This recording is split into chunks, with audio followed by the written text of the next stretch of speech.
Hello hi అండి, welcome to Kranthi cuisine cooking channel. ఈరోజు మనం ఫ్రూట్ కస్టర్డ్ తయారు చేసుకోబోతున్నామండి. కస్టర్డ్ పౌడర్ లేకుండా మనం ఫ్రూట్ కస్టర్డ్ తయారు చేసుకోబోతున్నాం. దీంట్లో పంచదార బెల్లం ఏం వేయకుండా చాలా హెల్తీగా తయారు చేసుకోబోతున్నాం అనమాట.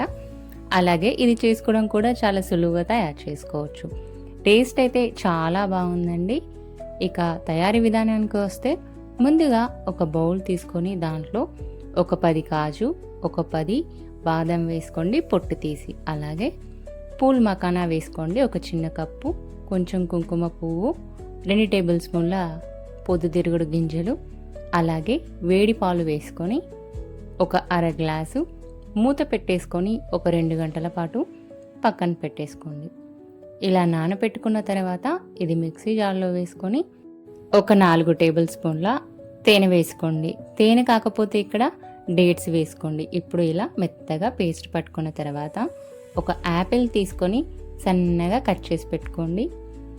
ఇలా చూపిస్తున్నట్టుగా సన్నగా కట్ చేసుకోండి, బాగుంటాయి. అలాగే అరటిపళ్ళు, ద్రాక్ష పళ్ళు, మీ దగ్గర ఏ ఫ్రూట్స్ అయితే అవైలబుల్లో ఉన్నాయో అవి వేసుకోండి.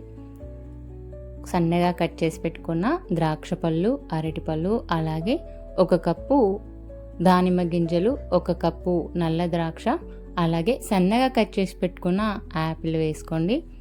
అలాగే మనం మిక్సీ పట్టుకున్న డ్రై ఫ్రూట్స్ది పేస్ట్ వేసుకొని చక్కగా మిక్స్ చేసుకొని కాసేపు ఫ్రిడ్జ్లో పెట్టి తీసుకుంటే చల్లగా ఫ్రూట్ కస్టర్డ్ తయారైపోతుంది. చూసారు కదా ఎంతో ఈజీ అండ్ హెల్తీగా ఫ్రూట్ కస్టర్డ్ ఎలా తయారు చేసుకోవాలో. వీడియో కనుక మీకు నచ్చినట్లయితే లైక్ చేయండి. అలాగే ఇలాంటి మరెన్నో వీడియోల కోసం మన ఛానల్ని సబ్స్క్రైబ్ చేసుకోండి. Thanks for watching. ఇంగ్రీడియంట్స్ డిస్క్రిప్షన్లో ఉన్నాయి, చెక్ చేయండి.